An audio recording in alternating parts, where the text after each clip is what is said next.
the Texas Poetry Calendar, which is sold here at Malvern. Allyson is the author of the chapbook We're Smaller Than We Think, which is available over there. Came from Finishing Line Press 2013. And Five Oaks Press will publish her second chapbook, Coming to the World Like That, sometime in 2016. She recently won a contest for this, right? Honorable mention. Oh, okay. Well, still. Allyson teaches ESL and technical writing at Austin Community College. So, Allyson Whipple. Yay.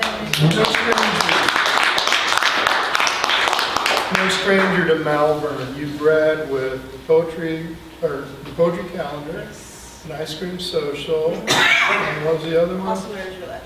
Austin Writers Roulette. So, you're here again. Yeah, I'm happy to be here. I love it here. My first question is always, Allyson, why poetry? Because once upon a time when I was 12, and I'm not kidding, I was 12, I was visiting my aunt, and the thought popped into my head fully formed that I was just going to write poetry someday. When you were 12? When I was 12, and I thought, well, I'd better get on that. Wow. You heard the call. I did, I heard the call. Wonderful. Okay. So, after you heard the call, what poets did you start reading? How did you prepare yourself for this vocation? I read a lot of Walt Whitman in high school, Awesome. and have been pretty stuck on Walt Whitman ever since. I think Walt Whitman was really, the first American poet that I really, truly loved. My mom is a librarian, so we always had, yes. That helps. My mom's a librarian and my dad is a lawyer, so a lot of words and manipulating. But my mom is really big into British literature, so we always grew up with that in the house, but it was 11th grade honors English that really got me hooked into American literature and Walt Whitman, and from there, going into college, actually in college I ended up doing a lot with fiction and ended up putting poetry for a while, because I thought, I'm not that good at this, I'm going to do something else. What brought you back? I got hit by a car Wow. in 2010, and suddenly all my priorities got back in the right place. What's your favorite Whitman poem? Favorite Whitman poem? Or just one you really like a lot? I love the 50-second section of Song of Myself. That is absolutely one of my favorites. You want to begin a few lines for us? I don't have anything memorized. It It does end with, I stopped somewhere waiting for you. And that is, I think, one of the best conclusions to a poem that could ever have been written. So kind of going back with the why poetry thing, what does poetry do that other things can't? What I love about poetry is that it's really about the art of compression. And I mean, of course, there are long poems and there are epic poems, but at least for me, the poems I respond to most are the ones that really take something and distill it down to the most compact form that the poet can possibly give. Okay, so Whitman kind of takes a prismatic approach and tries to be all-inclusive. Now we're going for compression, so who's a good compressor? A good compressor, Kay Ryan. Okay. Yes. I was actually, when I read tonight, I was going to recite my favorite Kay Ryan poem. Perfect. Okay. So that'll be good to hear. I wanted to jump into, first off, other than Whitman, Ms. Ryan, other poets? Poets I love. Sandra Cisneros doesn't really publish poetry anymore, but her collection, This Woman, really changed my life. When did you read it? 2012, so about 2 years after I'd started writing seriously again, and it was, at that point it was, I'm terrible at math, we'll say 20 years old, and I'm, maybe it was 18 years old, but the point is, still very alive and spirited and timeless. So I love Sandra Cisneros. I love Barbara Hamby and her sense of wordplay and the stuff she does with form. Ellen Bass, I actually have an Ellen Bass poem to read at some point tonight. And so I love Ellen Bass, Barbara Handy, quite fond of Frank O'Hara. Oh, that was a good question. Yeah. Excellent. And so I read We Are Smaller Than We Think, and I was wondering about your aesthetic. Well, maybe we can start with the title, We Are Smaller Than We Think. There seems to be a nice view, a vision throughout the whole poem, the whole book. We are smaller than we think, but yet these smallnesses must be paid attention to. What do you want to say? Do you want to say anything about your aesthetic or your ideas? What makes a poem worth writing for you, perhaps? Another way to look at that. Worth writing. With this book, with this first chapbook, I was, first of all, I was just very invigorated to just be writing again after years of not writing. And I had also at that point, I'd been in Texas for a few years, and I really fell in love with Texas all out. So a lot of that is sort of, of falling in love with Texas, and especially being out in Big Bend, and just the spaciousness of the canyons out there. Can you tell us where the photo was taken? This is taken on the Santa Elena Canyon, on the Rio Grande River, and this side is Texas, and this side is Mexico. And I took that with a cell phone. Really? Yeah. Yeah, that was a beautiful photo. And yeah, it was just a little bit of magic. And I actually have a friend who's like, this is like an agave shadow. My friend's like, it looks like there's a dinosaur. So now I look at this and now I can't not see a dinosaur. Where's the dinosaur? Which is a game I'm sure we all play. Those photographs, where's the dinosaur? Yeah, exactly. Excellent. What made you move to Texas?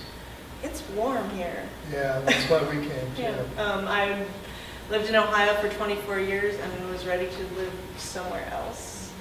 And I had a good friend down here at the time, and she said, Austin's amazing. And I hadn't believed her at first, because she came down to go to UT. I'm like, what are you going to Texas for? What's in Texas? And she's like, just come visit me, you'll see. And I visited her I got here on December 30th of 2006 to visit, and I walked off the plane. I left Ohio in snow and walked off, and it was 75 and sunny. And I'm like, oh, well, there's something here.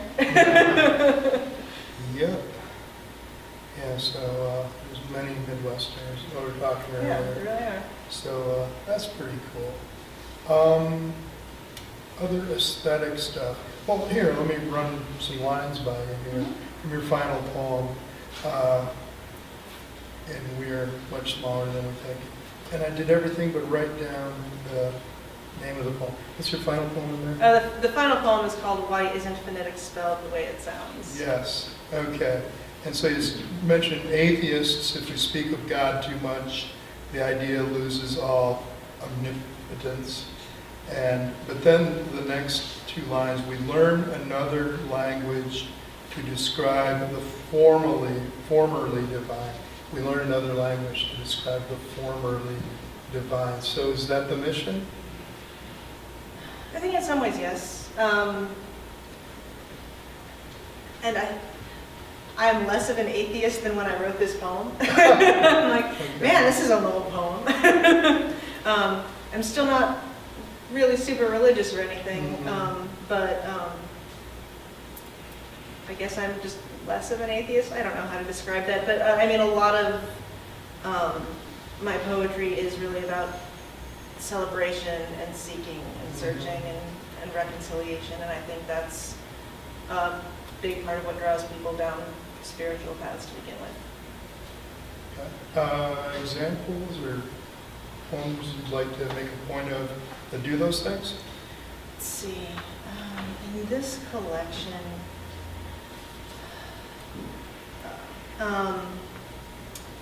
the one that comes before that, the little prose poem, Conversion in Interlingua, that came out of, again, my very first trip out to West Texas, and we're visiting the ghost town out there, and I'd never been to a ghost town before. I was like, I didn't know they were a thing. I'd seen them in like Looney Tunes episodes. Cleveland, Detroit. Cleveland's not really a ghost town. Yeah. I mean, maybe maybe that would help if it was. Facetious, Yeah, yes. And just seeing, and I'd never really seen mountains like before we got out there either. Certainly Wow. not. That was the farthest west I'd ever been at that point, and I think still is. But being overwhelmed by the mountains and really solidifying just the love I had for Texas as a place. Because for a long time I got here, I was like, I'm going to stay in my Austin bubble. I'm afraid of everything else here. But then there's a lot of other Texas reconciliation poems in here. There's the second poem, Traversing Houston by Bus. Yes, that's lovely. Which, that one, and again, there's like a little bit of ambivalence in that poem I found. I'm like, this poem's great. It's all about how I love Houston. I'm like, I kind of like Houston. Yeah. But it is about, reconciling like the fact that I left Ohio and, who am I now? Because you can't really be a Texan unless you were born here. So what am I? And what parts of this do I like? And as it turns out, I like pretty much all of it except Dallas. Okay. You've been to East Texas? I have. Back when I was working with a nonprofit, working with schools, we did a lot of trips out actually to Nacogdoches. Okay. I'm scared of East Texas still. Yeah. It's just like Diet, Louisiana, so. Well, I don't know how much that recommends us. So, along with being a poet, you're going back to school. Yes. Going to grad school for El Paso, Yep. or at El Paso, but not, you're in El Paso, but not of it. No. I have said the word. So, It's the magic of the distance school. internet. Yes, that's what we're trying to say. I'm in Austin, but at El Paso at the same time. I can be in two places at once. Why El Paso? I actually wanted to go to UTEP before I was even willing to admit that I wanted to get an MFA. Wow. Why? I don't know. Again, I heard the calling. Okay. I was reading poets and writers, and I saw they had a blurb in there about it, and I'm like, that's where I want to go. I'm like, but I don't want to get an MFA. They didn't just say that. We're gonna pretend I didn't say that. We're not going to think about this for 3 or 4 more years. Okay. So just, what was it about the ad? Part of it, and part of it is there are some really amazing faculty there that I'm so happy to be working with. And part of it also was that I really, I'd done the full residency, MA, and I was pretty happy in Austin. Didn't really want to just pack up and leave Austin. Missioner's great, but I'm not a Missioner poet. There's nothing wrong with that. But I didn't want to leave Austin, so I thought I can have the best of both worlds. I can work with these wonderful people at UTEP, and I can stay right here and not leave. I've got to confess my ignorance. Who's out there? Tim Hernandez, first and foremost. So I've gotten actually to take a class with him every semester I've been there so far. He has a novel that came out recently, Manana Means Forever. And I haven't read it yet, but I'm very excited to. I heard him read part of it down at Resistencia a few months ago. And it's a novel it's a historical novel about the Mexican woman who figures in Kerouac's On the Road. Oh, And right. he tracked her down. He tracked her on the down radio, yeah. and got to interview her and wrote this novel. And he's also a poet. He's a poet and he's a performance artist. And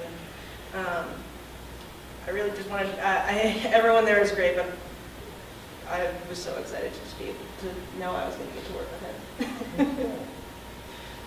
So you're a teacher at ACC. Yes. And a student at El Paso. And you're an editor for the Texas Poetry Calendar. Yeah. So tell us a little bit about that, if you would. How many submissions do you go through, do you think? So Wade, my co-editor Wade Martin, and I, we're in the process of going through right now. Mm-hmm. And this year we had some 230 odd poets send work. And you could send up to 3 poems, and most people did send 3 poems. So, 230 times, it's a lot. I'm bad at math. 750? Yes. You said 1,000. I think it's more like 550. Okay. So we're going somewhere in the neighborhood of 500 poems to sort through, and we usually have room for 90 to like 100 maybe if we get enough short ones. But you know, in past calendars it usually caps out at about 90, 95.